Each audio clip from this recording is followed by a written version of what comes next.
दीदी नथिया बेले मो भिणे आउ संभाली न पारी मो सहित संपूर्ण कहानी कौन आसतु शुणा। मो ना संगीता। मु देखा बहुत सुंदरी थी।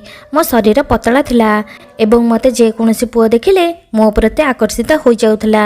आमे दुई भौणी थिलु। मो बड़ भौणीकर बाहागर हो सारिथिला। से कोरापुटर एक सहर रे रहउथिले। सेतेबेले मु भुवनेश्वर रे रहउथिली। मो बड़ भौणीक बाहागर प्राय 2 मास परे मो तांको घर को बुलिबाको जाइथिली। मो दीदी मते कहिले तू आउ किछि दिन एठारे रहि जा तापरे जिबु। मु मध्य तांको कथा मानी सेठारे रहिगली। मो दीदींकर नुआ नुआ बाहागर होइथिबारु मो भिणे मध्य तांको सहित समय काटिबारे कोनोसी सुजोग छाडु नथिले। मो घरे थिली बोली मध्य से किछि विशेष बाछ विचार करू नथिले। जेउठी सुजोग पाउथिले सेठारे मो दीदींको बन देउथिले, तांको आलिंगन करुथिले एवं तांको शरीरर प्रत्येक अंग को स्पर्श करुथिले। गोटे दिन सकाळे मो रोसई घर को जलखिया आनिबाको जाइथिया बेले दीदी एवं भिणे को असंजत अवस्था रे डाइनिंग टेबुल पाखरे देखिथिली। से माने परस्पर सहित एते मग्न थिले जे जानि पार नथिले मु दूर रे थाई तांको देखुथिली बोली। एसबु दृश्य मु सेतेबेले देखुथिली एवं मो मन भितरे गभीर उत्तेजना सृष्टि हेउथला। किंतु मु कोन करि पारथांती। सेतेबेले मोर कोनोसी बॉयफ्रेंड मध्ये नथिला जहा सहित कथा होई मु मो मनर एही अशांति को दूर करि पारथांती। दिने मो सामना रे सेही सुजोग आसीगला जहाको मु भितरे भितरे अपेक्षा करुथिली। मो दीदींग रूम रो झरकारे गोटे छोट फांकटिए थिला। सेही झरकाटी अल्प खोला थिला एवं घर भितरे डिम लाइट जळुथिला। हठात मते दीदींग रूम भितरु अजब अजब चित्कार सुनागला। निश्वास प्रश्वासर तीव्रता मते स्पष्ट सुना जाउथिला जहा मो मनर उत्तेजना को आहुरी बढ़ाई देउथिला। मो प्रथमे एसबु देखिबाको चाहुनथिली किंतु मो मनरे एते उत्सुकता एवं उत्तेजना भरी जाइथिला जे शेषरे मो लुचि लुचि झरका पाखु जाई भीतर को देखिथिली। मु देखिली मो दीदी एवं जीजू परस्पर सहित घनिष्ठ थिले एवं सेमाने निज मध्यरे संपूर्ण भावे डूबी जाइथिले। जीजूंग एही अवस्था रे देखि मोर मध्य होश उड़ीगला। मो मनरे गोटे इच्छा जागी उठिला, जदि मु मध्य दीदींग भଳି जीजूंग सहित घनिष्ठ हेबी ताहले केमिति हुंता। ता पर दिन ठारू मु जानि सुनी जीजूंग सामने रे छोट छोट ड्रेस पिंधिबाक लागिली जहा फल रे तांको नजर मो उपरे पड़ीजिव। केतेबेले मु एमिति भाबरे अंग प्रदर्शन करी घरे बुलुथिली जे जेमिति तांको नजर मो उपरे पड़ुथिला। केतेबेले जीजूंग जोतार लेस बांधिबा बहाना करी तांको सामने रे नई पड़ुथिली जहा फल रे तांको नजर मोर अर्धमुकुला छाती उपरे पड़ुथिला। बेले बेले तो मु जानि सुनी भिणेईक सहित सामना पटर धक्का होई जाउथिली। मत लागुथिला जे एबे से मते एहार मजा उठाउथिले। मु अनुभव करुथिले जे जीजू मते छुईबा पई नाना प्रकार बहाना खोजुथिले। दिने एमिति हैला जे तांको देहरे मो देह धक्का लागिबारु मु जीजूंग छाती उपरे पड़ीगली। सेही समय मो छाती तांको छाती रे लागिगला। सेही मुहूर्त रे मोर आखि जीजूंग आखि सहित मिसिगला। मु देखिथिली जीजू एका लय रे मोर बक्षज द्वय को चाहि रहिथिले। मु सेतेबेले गोटे ढिला धळा रंगर मिनी टॉपटे पिंधिथिली। ता छडा भितर आउ किछि पिंधि नथिली। तळे केवल गोटे हाफ पैंट ही पिंधिथिली। जीजू मते तांको उपरु उठाइबा बहाना रे मो तळपटु टॉप भितर हाथ पुराई देले। मो बक्षज उपरे ताट थिला एवं से जानि सुनी जोरे चिपि देइथिले। तांको हातर स्पर्श पाई मो मनरे मादकता भरी जाइथिला एवं मोर पाटिरु चित्कार बाहरी गला। हेले मु तांकर कोनोसी प्रतिवाद करि नथिली। मोर चित्कार सुनी दीदी रोसई घर बाहर को दौड़ी आस्थिले। हेले सेतेबेलको आमे दुहे अलगा होई ठिया आइथिलु। दीदी पचारथिले कौन है संगीता कहीं एत बड़ पाटी गलु।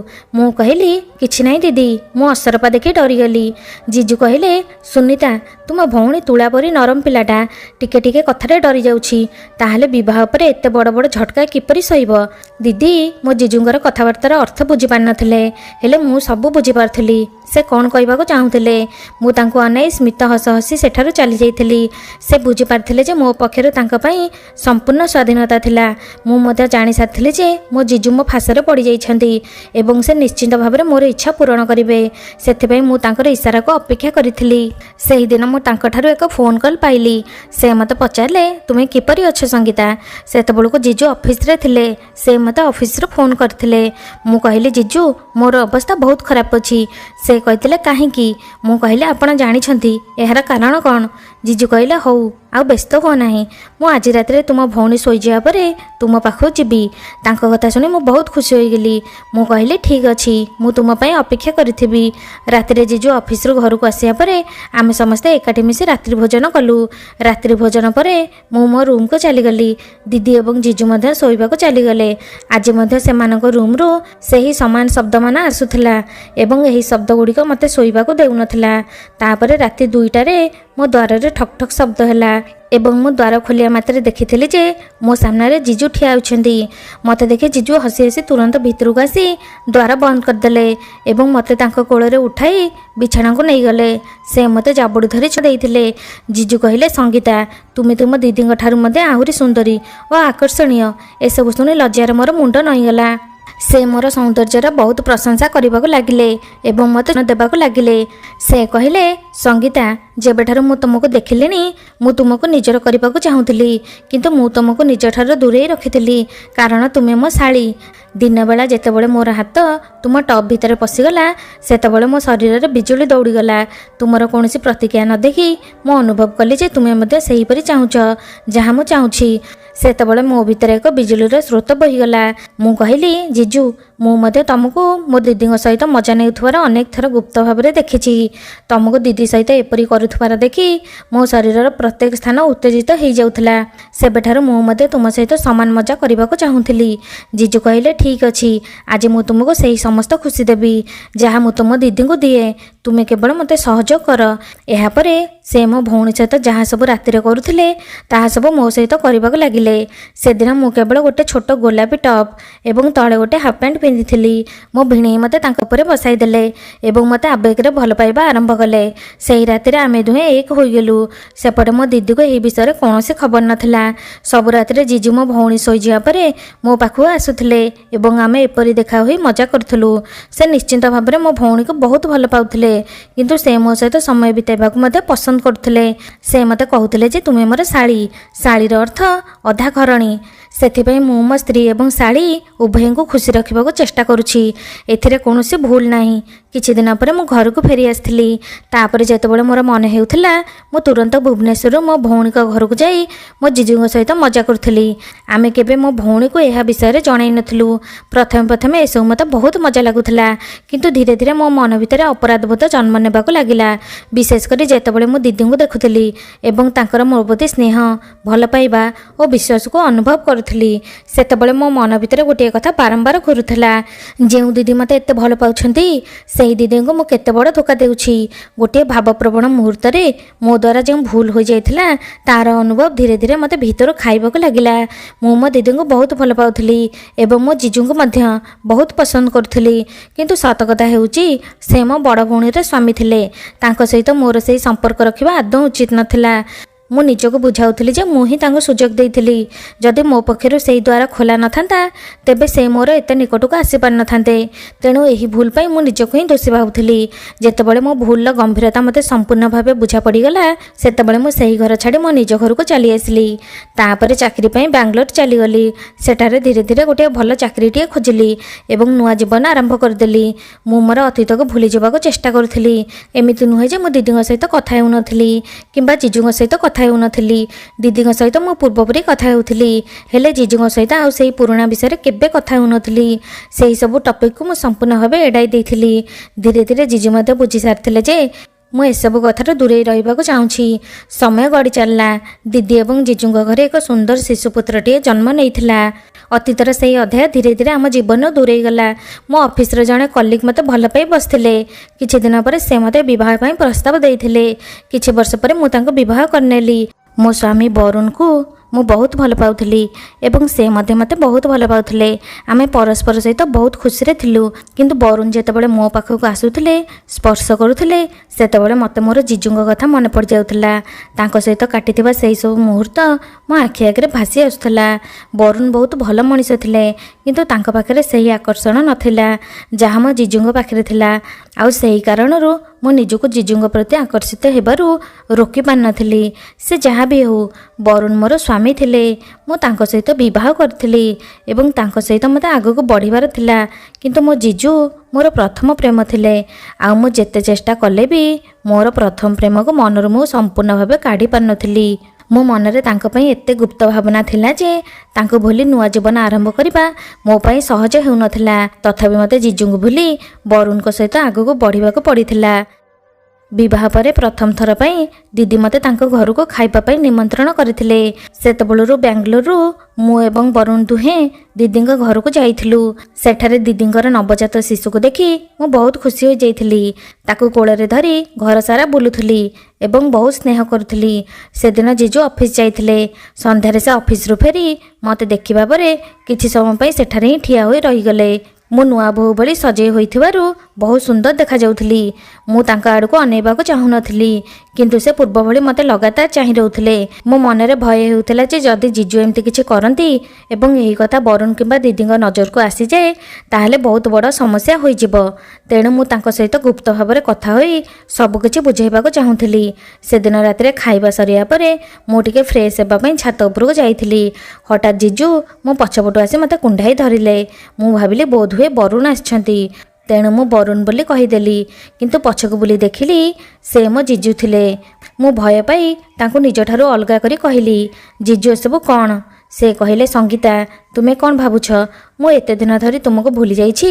ତମକୁ ଦେଖିବା ପରେ ମୋ ଭିତରେ ପୁଣି ସେହି ସବୁ ଭାବନା ଜାଗି ଉଠିଛି। ମୁଁ କହିଲି, ଜିଜୁ ଏସବୁ ବହୁତ ପୂର୍ବର କଥା। ଏବେ ମୁଁ ବିବାହିତା ଏବଂ ତୁମେ ମୋ ଦିଦିଙ୍କର ସ୍ୱାମୀ। ଆମ ସମ୍ପର୍କଟା ଭୁଲ ଥିଲା। ମୋତେ ଯେତେବେଳେ ମୋ ଭୁଲର ଅନୁଭବ ହୋଇଥିଲା ସେହି ଦିନଠାରୁ ମୁଁ ତୁମଠାରୁ ଦୂରେଇ ଯାଇଥିଲି। କିନ୍ତୁ ସେ କହିଲେ, ଭୁଲ? ଏଥିରେ କିଛି ଭୁଲ ନାହିଁ। ଏତେ ଦିନ ପରେ ତୁମ ସହିତ ମୋର ଦେଖା ହୋଇଛି। ଏତେ ସହଜରେ ମୁଁ ତୁମକୁ ଯିବାକୁ ଦେବି ନାହିଁ। ମୁଁ ତାଙ୍କୁ ସ୍ପଷ୍ଟ ଭାବରେ କହିଲି, ମୁଁ ଏମିତି କିଛି କରିବିନି।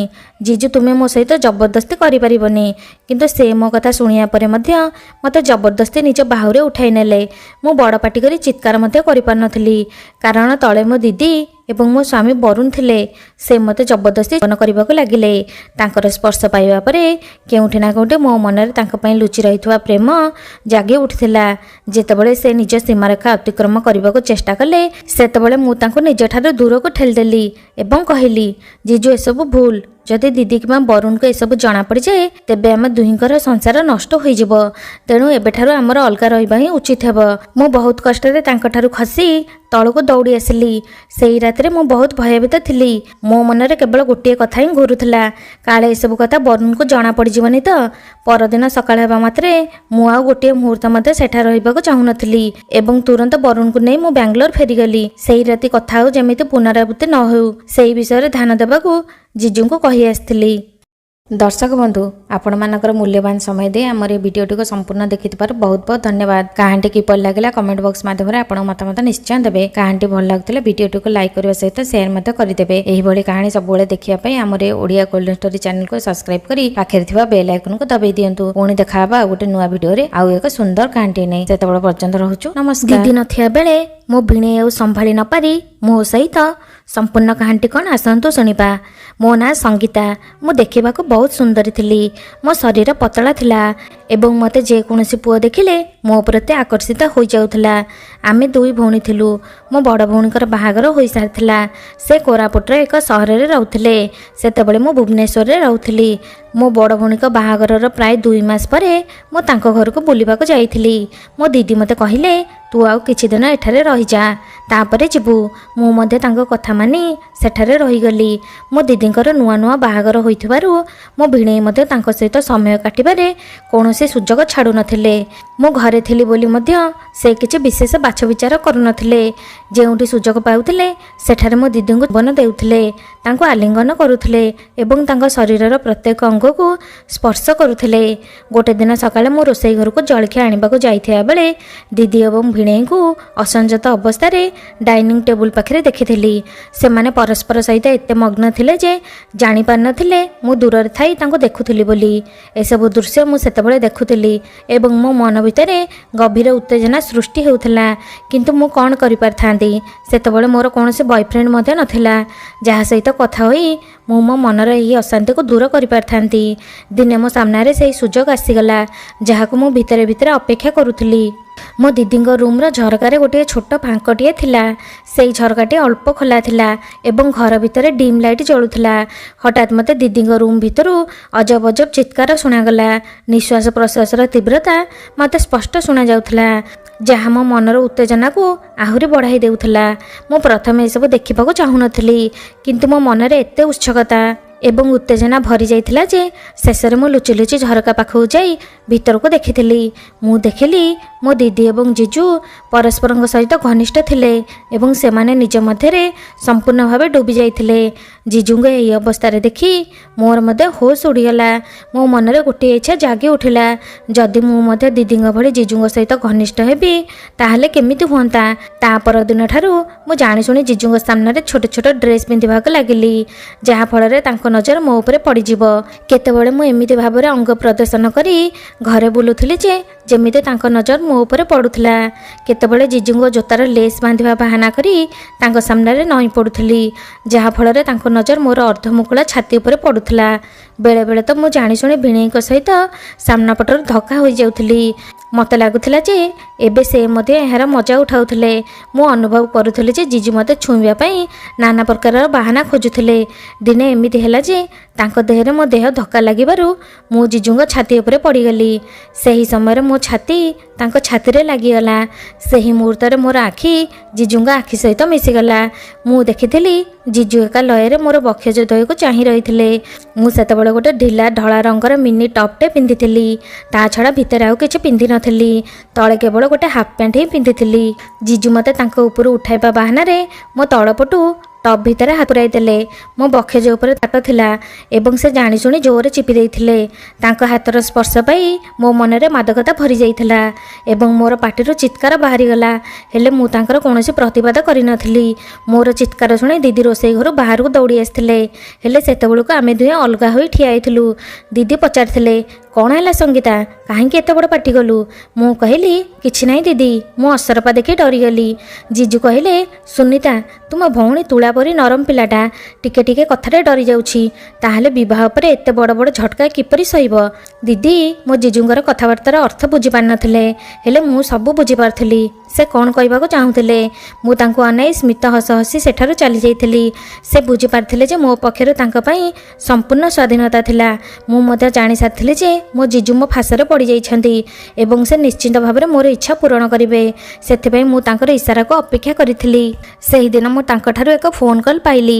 ସେ ମୋତେ ପଚାରିଲେ, ତୁମେ କିପରି ଅଛ ସଙ୍ଗୀତା? ସେତେବେଳକୁ ଜିଜୁ ଅଫିସରେ ଥିଲେ। ସେ ମୋତେ ଅଫିସରୁ ଫୋନ୍ କରିଥିଲେ। ମୁଁ କହିଲି, ଜିଜୁ ମୋର ଅବସ୍ଥା ବହୁତ ଖରାପ ଅଛି। ସେ କହିଥିଲେ, କାହିଁକି? ମୁଁ କହିଲି, ଆପଣ ଜାଣିଛନ୍ତି ଏହାର କାରଣ କ'ଣ? ଜିଜୁ କହିଲେ, ହଉ ଆଉ ବ୍ୟସ୍ତ ହୁଅ ନାହିଁ, ମୁଁ ଆଜି ରାତିରେ ତୁମ ଭଉଣୀ ଶୋଇଯିବା ପରେ ତୁମ ପାଖକୁ ଯିବି। ତାଙ୍କ କଥା ଶୁଣି ମୁଁ ବହୁତ ଖୁସି ହୋଇଗଲି। ମୁଁ କହିଲି, ଠିକ୍ ଅଛି, ମୁଁ ତୁମ ପାଇଁ ଅପେକ୍ଷା କରିଥିବି। ରାତିରେ ଜିଜୁ ଅଫିସରୁ ଘରକୁ ଆସିବା ପରେ ଆମେ ସମସ୍ତେ ଏକାଠି ମିଶି ରାତ୍ରି ଭୋଜନ କଲୁ। ରାତ୍ରି ଭୋଜନ ପରେ ମୁଁ ମୋ ରୁମ୍କୁ ଚାଲିଗଲି। ଦିଦି ଏବଂ ଜିଜୁ ମଧ୍ୟ ଶୋଇବାକୁ ଚାଲିଗଲେ। ଆଜି ମଧ୍ୟ ସେମାନଙ୍କ ରୁମ୍ରୁ ସେହି ସମାନ ଶବ୍ଦମାନ ଆସୁଥିଲା ଏବଂ ଏହି ଶବ୍ଦଗୁଡ଼ିକ ମୋତେ ଶୋଇବାକୁ ଦେଉନଥିଲା। ତାପରେ ରାତି 2ଟାରେ ମୋ ଦ୍ୱାରରେ ଠକ୍ ଠକ୍ ଶବ୍ଦ ହେଲା ଏବଂ ମୁଁ ଦ୍ୱାର ଖୋଲିବା ମାତ୍ରେ ଦେଖିଥିଲି ଯେ ମୋ ସାମ୍ନାରେ ଜିଜୁ ଠିଆ ହୋଇଛନ୍ତି। ମୋତେ ଦେଖି ଜିଜୁ ହସି ହସି ତୁରନ୍ତ ଭିତରକୁ ଆସି ଦ୍ୱାର ବନ୍ଦ କରିଦେଲେ ଏବଂ ମୋତେ ତାଙ୍କ କୋଳରେ ଉଠାଇ ବିଛଣାକୁ ନେଇଗଲେ। ସେ ମୋତେ ଜାବୁଡ଼ି ଧରି ଦେଇଥିଲେ।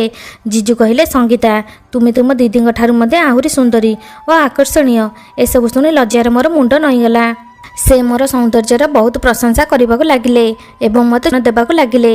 ସେ କହିଲେ, ସଙ୍ଗୀତା, ଯେବେଠାରୁ ମୁଁ ତୁମକୁ ଦେଖିଲିଣି ମୁଁ ତୁମକୁ ନିଜର କରିବାକୁ ଚାହୁଁଥିଲି, କିନ୍ତୁ ମୁଁ ତୁମକୁ ନିଜଠାରୁ ଦୂରେଇ ରଖିଥିଲି କାରଣ ତୁମେ ମୋ ଶାଳୀ। ଦିନବେଳା ଯେତେବେଳେ ମୋର ହାତ ତୁମ ଟପ୍ ଭିତରେ ପଶିଗଲା ସେତେବେଳେ ମୋ ଶରୀରରେ ବିଜୁଳି ଦୌଡ଼ିଗଲା। ତୁମର କୌଣସି ପ୍ରତିକ୍ରିୟା ନ ଦେଖି ମୁଁ ଅନୁଭବ କଲି ଯେ ତୁମେ ମଧ୍ୟ ସେହିପରି ଚାହୁଁଛ ଯାହା ମୁଁ ଚାହୁଁଛି। ସେତେବେଳେ ମୋ ଭିତରେ ଏକ ବିଜୁଳିର ସ୍ରୋତ ବହିଗଲା। ମୁଁ କହିଲି, ଜିଜୁ, ମୁଁ ମଧ୍ୟ ତୁମକୁ ମୋ ଦିଦିଙ୍କ ସହିତ ମଜା ନେଉଥିବାର ଅନେକ ଥର ଗୁପ୍ତ ଭାବରେ ଦେଖିଛି। ତୁମକୁ ଦିଦି ସହିତ ଏପରି କରୁଥିବାର ଦେଖି ମୋ ଶରୀରର ପ୍ରତ୍ୟେକ ସ୍ଥାନ ଉତ୍ତେଜିତ ହୋଇଯାଉଥିଲା। ସେବେଠାରୁ ମୁଁ ମଧ୍ୟ ତୁମ ସହିତ ସମାନ ମଜା କରିବାକୁ ଚାହୁଁଥିଲି। ଜିଜୁ କହିଲେ, ଠିକ୍ ଅଛି, ଆଜି ମୁଁ ତୁମକୁ ସେହି ସମସ୍ତ ଖୁସି ଦେବି ଯାହା ମୁଁ ତୁମ ଦିଦିଙ୍କୁ ଦିଏ। ତୁମେ କେବଳ ମୋତେ ସହଯୋଗ କର। ଏହାପରେ ସେ ମୋ ଭଉଣୀ ସହିତ ଯାହା ସବୁ ରାତିରେ କରୁଥିଲେ ତାହା ସବୁ ମୋ ସହିତ କରିବାକୁ ଲାଗିଲେ। ଆସିଥିଲେ। ସେଦିନ ମୁଁ କେବଳ ଗୋଟେ ଛୋଟ ଗୋଲାପୀ ଟପ୍ ଏବଂ ତଳେ ଗୋଟେ ହାଫ୍ ପ୍ୟାଣ୍ଟ ପିନ୍ଧିଥିଲି। ମୋ ଭିଣେଇ ମୋତେ ତାଙ୍କ ଉପରେ ବସାଇ ଦେଲେ ଏବଂ ମୋତେ ଆବେଗରେ ଭଲ ପାଇବା ଆରମ୍ଭ କଲେ। ସେହି ରାତିରେ ଆମେ ଦୁହେଁ ଏକ ହୋଇଗଲୁ। ସେପଟେ ମୋ ଦିଦିକୁ ଏହି ବିଷୟରେ କୌଣସି ଖବର ନଥିଲା। ସବୁ ରାତିରେ ଜିଜୁ ମୋ ଭଉଣୀ ଶୋଇଯିବା ପରେ ମୋ ପାଖକୁ ଆସୁଥିଲେ ଏବଂ ଆମେ ଏପରି ଦେଖା ହୋଇ ମଜା କରୁଥିଲୁ। ସେ ନିଶ୍ଚିନ୍ତ ଭାବରେ ମୋ ଭଉଣୀକୁ ବହୁତ ଭଲ ପାଉଥିଲେ, କିନ୍ତୁ ସେ ମୋ ସହିତ ସମୟ ବିତାଇବାକୁ ମଧ୍ୟ ପସନ୍ଦ କରୁଥିଲେ। ସେ ମୋତେ କହୁଥିଲେ ଯେ ତୁମେ ମୋର ଶାଳୀ। ଶାଳୀର ଅର୍ଥ ଅଧା ଘରଣୀ। ସେଥିପାଇଁ ମୁଁ ମୋ ସ୍ତ୍ରୀ ଏବଂ ଶାଳୀ ଉଭୟଙ୍କୁ ଖୁସି ରଖିବାକୁ ଚେଷ୍ଟା କରୁଛି। ଏଥିରେ କୌଣସି ଭୁଲ ନାହିଁ। କିଛି ଦିନ ପରେ ମୁଁ ଘରକୁ ଫେରି ଆସିଥିଲି। ତାପରେ ଯେତେବେଳେ ମୋର ମନେ ହେଉଥିଲା, ମୁଁ ତୁରନ୍ତ ଭୁବନେଶ୍ୱରରୁ ମୋ ଭଉଣୀଙ୍କ ଘରକୁ ଯାଇ ମୋ ଜିଜୁଙ୍କ ସହିତ ମଜା କରୁଥିଲି। ଆମେ କେବେ ମୋ ଭଉଣୀକୁ ଏହା ବିଷୟରେ ଜଣାଇ ନଥିଲୁ। ପ୍ରଥମେ ଏସବୁ ମୋତେ ବହୁତ ମଜା ଲାଗୁଥିଲା, କିନ୍ତୁ ଧୀରେ ଧୀରେ ମୋ ମନ ଭିତରେ ଅପରାଧବୋଧ ଜନ୍ମ ନେବାକୁ ଲାଗିଲା। ବିଶେଷ କରି ଯେତେବେଳେ ମୁଁ ଦିଦିଙ୍କୁ ଦେଖୁଥିଲି ଏବଂ ତାଙ୍କର ମୋ ପ୍ରତି ସ୍ନେହ, ଭଲ ପାଇବା ଓ ବିଶ୍ୱାସକୁ ଅନୁଭବ କରୁଥିଲି, ସେତେବେଳେ ମୋ ମନ ଭିତରେ ଗୋଟିଏ କଥା ବାରମ୍ବାର ଘୁରୁଥିଲା, ଯେଉଁ ଦିଦି ମୋତେ ଏତେ ଭଲ ପାଉଛନ୍ତି, ସେହି ଦିଦିଙ୍କୁ ମୁଁ କେତେ ବଡ଼ ଧୋକା ଦେଉଛି। ଗୋଟିଏ ଭାବ